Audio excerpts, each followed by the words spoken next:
सर्दियों के लिए हम सभी बहुत ज़्यादा एक्साइटेड होते हैं। जब इतनी गर्मी पड़ रही होती है तो हमें ठंड का मौसम याद आता है कि जल्दी से सर्दी आ जाए। और पर्सनली मेरा तो बहुत ही फेवरेट जो सीज़न है वो विंटर का सीज़न ही रहता है।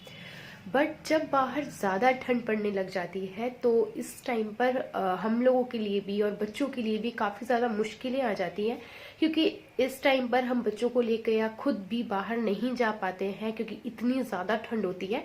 और हम ये चाहते हैं कि हम एक कमरे में बंद रहे, हम अपने घर में ही रहें, रज़ाई में कंबल में हम लोग बैठे रहें, कोई बाहर जाने का ऐसा काम ना हो, बिकॉज ठंड ही इतनी पड़ती है कि बाहर जाने का थोड़ा भी मन नहीं करता है। क्योंकि छोटे बच्चों का जो इम्यून सिस्टम होता है वो अभी अच्छे तरीके से डेवलप नहीं हुआ होता है, अभी डेवलप कर रहा होता है। तो उनका जो भी इम्यूनिटी पावर होती है वो अभी बहुत ज़्यादा सेंसिटिव होती है विंटर सीजन के लिए भी, और उनमें से जो इन्फेक्शन आते हैं उनके लिए भी।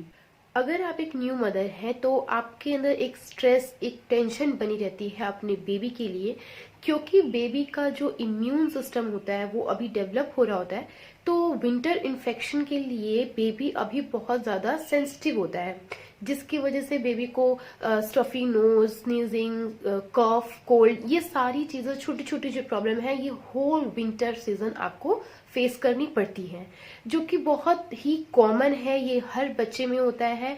और यहाँ तक कि बड़े जो हम लोग हैं, हम जैसे लोगों को भी हो जाता है, बिकॉज बाहर इतनी ठंडी हवा चल रही होती है, ठंड अपनी बिल्कुल पीक पकड़ चुका होता है, जिसकी वजह से ये छोटी छोटी प्रॉब्लम्स तो लगी ही रहती हैं।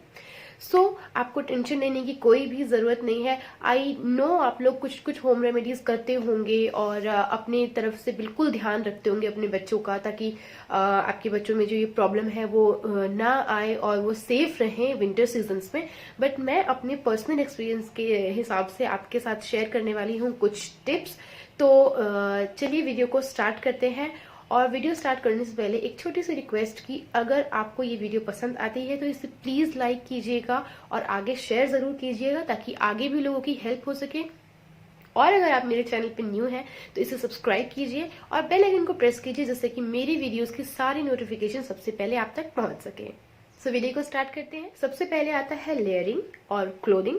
तो हमें बच्चों को लेयर करना होता है, बच्चों को खूब सारे कपड़े पहनाने होते हैं, ऐसा हमें लगता है और हम पहनाते भी हैं, बट नॉट टू मच। हमें बच्चों को खूब सारे कपड़े नहीं पहनाने होते हैं, क्योंकि बाहर ठंड ज्यादा है। इसका मतलब ये नहीं है कि बच्चों को खूब सारे कपड़ों के अंदर एकदम लपेट के रखा जाए, जिससे कि उसे ठंड ना लगे, बच्चा गर्म रहे। ऐसा बिल्कुल भी नहीं है। हमें बच्चे को वार्म रखना है, ना कि गर्म रखना है। फर्स्टली हमें क्या करना है कि बच्चों को खूब सारे कपड़े नहीं पहनाने हैं। ऐसा करने से बच्चों को ठंड नहीं लगेगी, वो तो ठीक है, बट काफी सारी प्रॉब्लम्स हैं जो बच्चों को हो सकती हैं।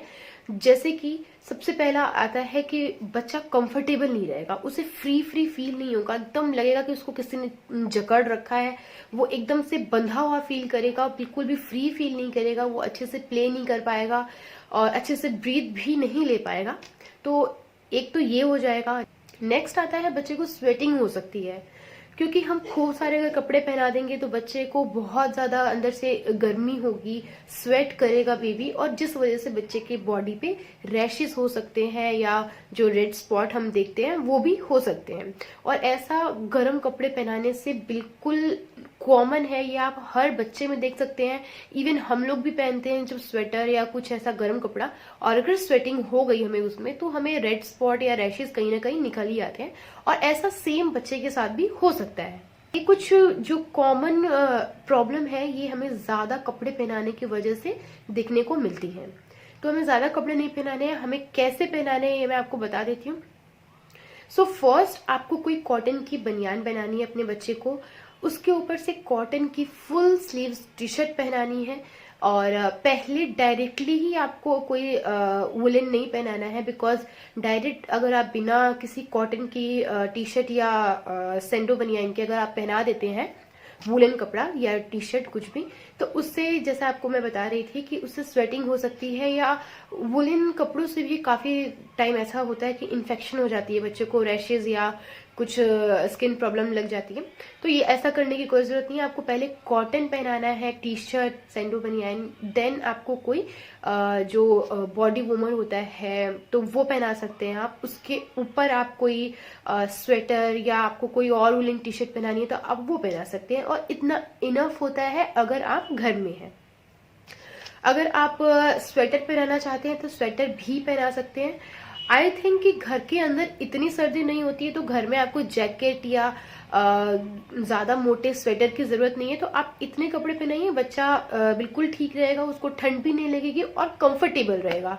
बट अगर आप बाहर जा रहे हैं और बाहर ज़्यादा ठंड जैसा कि पड़ रही है और पड़ती भी है हमेशा, तो बाहर जाने से पहले आपको ध्यान रखना है कि बच्चे को जैकेट पहनाइए।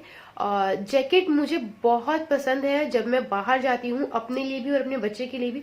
बिकॉज जब आप अंदर अगर एक टी शर्ट भी सिंगल पहनते हैं और उसके ऊपर से जैकेट डाल लेते हैं तो जैकेट के अंदर आपको थोड़ी भी ठंड नहीं लगती है, हवा नहीं पास होती है अंदर, जिसकी वजह से अंदर बिल्कुल हम कंफर्टेबल फील कर रहे होते हैं।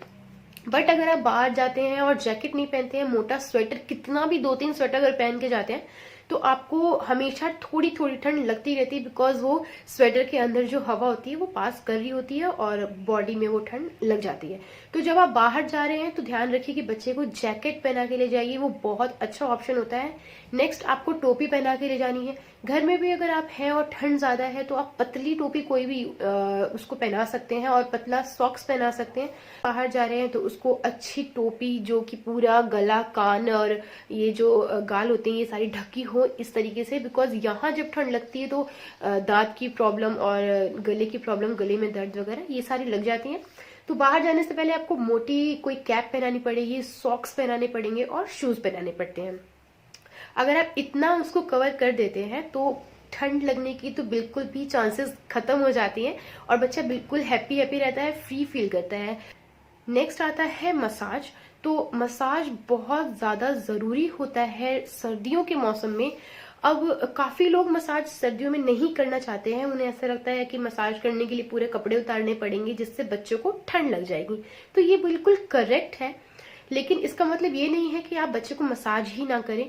तो इसके लिए आप क्या कर सकते हैं कि बच्चे को बिना पूरे कपड़े उतारे कपड़े के अंदर ही हाथों से आप मसाज कर सकते हैं, जिससे कि बच्चे को ठंड भी नहीं लगेगी और मसाज भी प्रॉपरली हो जाएगा। बट मसाज बहुत ज़रूरी होता है क्योंकि इतनी ठंड होती है जिसमें मसाज ही एक जरिया होता है बॉडी को रिलैक्सेशन का, और जितनी भी थकान होती है वो उतर जाती है और बॉडी में एक बहुत ही कोजीनेस, वार्मनेस आ जाती है मसाज करने से। तो मसाजिंग ऑयल के बारे में मैं आपको एक बता देती हूँ बात कि ठंड के मौसम में या तो आप जो डाबर लाल तेल आता है वो यूज़ कर सकते हैं और वो बहुत अच्छा भी होता है, तो आप वो यूज़ कर सकते हैं। उसके अंदर जड़ी बूटियां होती हैं which is very good for winters, तो आप वो यूज़ कर सकते हैं। नेक्स्ट, मेरा जो फेवरेट ऑयल है वो है सरसों का तेल। बिल्कुल प्योर अगर सरसों का तेल मिल जाता है तो बहुत ही अच्छी बात है, इससे अच्छा आपको विंटर में कुछ और गिफ्ट नहीं मिल सकता है। तो अगर आपको सरसों का तेल मिल जाता है तो उससे आप अपने बेबी को मसाज कर सकते हैं और ये आप रेगुलरली भी यूज कर सकते हैं। वो बहुत अच्छा होता है, गर्म होता है बच्चे का जो विंटर में प्रॉब्लम जो छोटी छोटी लगी रहती है, सर्दी जुकाम खांसी वगैरह, तो इन सब चीजों में बहुत ज्यादा रिलीफ देता है। और मैं सरसों के तेल की एक रेसिपी आप लोगों से जरूर शेयर करूंगी अगले वीडियो में। ये मेरा बहुत टाइम से मन है बिकॉज मैं उससे बहुत खुश हूँ, मेरी फेवरेट रेसिपी है और वो यूज करने से आई स्वेयर मुझे विंटर्स में कोई प्रॉब्लम नहीं लगती है अपने बेबी के अंदर। इनफैक्ट वो हम भी यूज करते हैं। और अगर कोई थोड़ी मोड़ी जो सर्दी जुकाम जैसी प्रॉब्लम हो जाती है बाहर जाने से, एयर एक्सपोजर लगने से, तो उस सब में मैं कोई मेडिसिन यूज नहीं करती हूँ। मुझे वो जो ऑयल बनाती हूँ मुझे वो इतना पावरफुल लगता है कि उससे ये सारी प्रॉब्लम मिनटों में गायब हो जाती हैं और बहुत अच्छा मुझे रिजल्ट मिलता है। सो मैं ये रेसिपी आप लोगों के साथ बिल्कुल शेयर करूंगी। नेक्स्ट आता है बाथिंग। मैंने काफी पेरेंट्स से सुना है कि ठंड में बच्चों को नहीं नहलाना चाहिए या कम नहलाना चाहिए या नहलाने से बच्चे को ठंड लग सकती है। ऐसा होता है, बच्चे को ठंड लग सकती है, बट ऐसा जरूरी नहीं है अगर आप सही तरीके से नहला रहे हैं तो। अब अगर आप बच्चे को नहलाने से 10 मिनट पहले ही पूरे कपड़े खोल के और खड़ा कर देंगे तो ओब्वियसली ना बच्चे को ठंड लगेगी। बट उसे अगर आप ठीक तरीके से नहलाएंगे तो ठंड लगने का कोई चांस नहीं होता है। हाइजीन पर्पज से ये बिल्कुल भी सही नहीं है। बच्चा बिल्कुल साफ नहीं रहेगा तो ओब्वियसली उसको और सारी बीमारियां लगती रहेंगी। तो हाइजीन पर्पज से आपको खुद सोचना चाहिए कि नहलाना बहुत जरूरी है। अगर आप रोज नहीं नहला रहे हैं तो आप एक दिन गैप करके उसको स्पंज बाथ भी दे सकते हैं, वो भी उतना ही वर्क करता है। तो आप ये भी कर सकते हैं। अब ठीक तरीका क्या है नहलाने का, ये मैं आपको बता देती हूँ। तो जब भी आप बच्चे को नहलाने जा रहे हैं तो आपको इतना ध्यान रखना है कि वो टाइम क्या होना चाहिए। 2 बजे के बाद, सॉरी 1 बजे के बाद आपको बच्चे को नहीं नहलाना चाहिए, बिकॉज 1 बजे के बाद धूप जो है वो जाने लगती है थोड़ी थोड़ी। अब ये आप डिपेंड करता है कि आपका घर, आपकी विंडो जहां से धूप आ रहा है वो किस तरफ है। सो मेरे घर में हार्डली 1:30 बजे तक धूप रहती है, अच्छी खासी रहती है, और उसके बाद धीरे धीरे कम होने लगती है। तो सुबह 8 बजे से मेरे जो विंडो से धूप है वो डायरेक्ट आती है, और वो बहुत ही अच्छा है विंटर्स के लिए। तो मैं उसका बहुत अच्छा फायदा उठाती हूँ। अगर नहलाना होता है तो मैं उसे मॉर्निंग टाइम पे, जैसे 10 बजे 11 बजे इतने टाइम तक मैं नहला देती हूँ, जिसके बाद वो अच्छे से धूप में बैठ के अपनी जो भी ठंड, नहलाते टाइम जो ठंड लगी रहती है वो सारी खत्म हो जाती है जब उसको धूप लग जाती है। तो ये टाइम काफी अच्छा होता है बच्चों को नहलाने के लिए। सो ये तो टाइम की बात हो गई है। नेक्स्ट बताती हूँ कि आपको नहलाना कैसे है। सो नहलाते टाइम आपको ध्यान रखना है कि पानी ल्यूक वार्म होना चाहिए, बिल्कुल ज्यादा गर्म नहीं होना चाहिए। अगर ज्यादा गर्म पानी होगा तो आप सोच सकते हैं कि बच्चे को स्किन बर्न हो जाएगा, तो वो नहीं होना चाहिए, और ल्यूक वार्म वाटर होना चाहिए। नेक्स्ट, नहलाते टाइम तुरंत आपको बाथरूम में जाकर ही कपड़े खोलने हैं। अगर आप बाथरूम में नहला रहे हैं तो, रूम में नहला रहे हैं तो आपको रूम में ही, रूम के दरवाजे आपको मेक श्योर करना है कि बंद हो, और तब आप कपड़े खोलें। अगर आप रूम में नहला रहे हैं तो आपको हीटर चला के रखना है। अगर ज्यादा ठंड है, नहीं ठंड है तो कोई बात नहीं, बच्चे को ठंड नहीं लगेगी। बट अगर ज्यादा ठंड है तो आपको ध्यान रखना है कि हीटर चल रहा हो, रूम का टेम्परेचर वार्म हो, जिससे कि बच्चा जब कपड़े से बाहर आए तो उसे एकदम से ठंड ना लगे। तो ये आपको ध्यान रखना है। अगर आप बाथरूम में नहला रहे हैं तो आपको अगर आप गीजर यूज करते हैं तो थोड़े टाइम के लिए गीजर ऑन करके और पानी खोल दीजिए, जिससे कि जो बाथरूम का जो एनवायरनमेंट है वो वार्म हो जाए, उसमें स्टीम बन जाए अच्छी सी, जिससे बच्चे को ठंड नहीं लगेगी। अगर गीजर यूज नहीं कर रहे हैं और गर्म पानी से नहला भी रहे हैं तो आपको पहले ही क्या करना है, फटाफट से जाके कपड़े खोलने हैं बाथरूम के अंदर, और उसके बाद जल्दी से नहला के बाथरूम के अंदर ही उसे पोंछ के, और जो भी कपड़े आपको पहनाने, 1-2 कपड़े पहना के और उसे रैप करके आपको रूम में लेके जाना है। जिससे क्या होगा, बच्चे को जो एयर एक्सपोजर जो है वो नहीं होगा और बच्चे को ठंड नहीं लगेगी।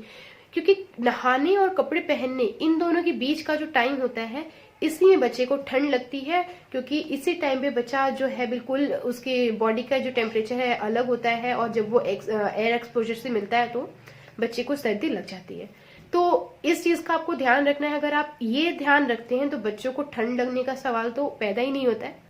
खाने पीने का आपको ध्यान रखना है। अगर बच्चा खाना खाने वाला हो चुका है तो उसे आपको ग्रीन वेजेस देनी है, जो भी आप बनाती हैं घर में वो देने हैं।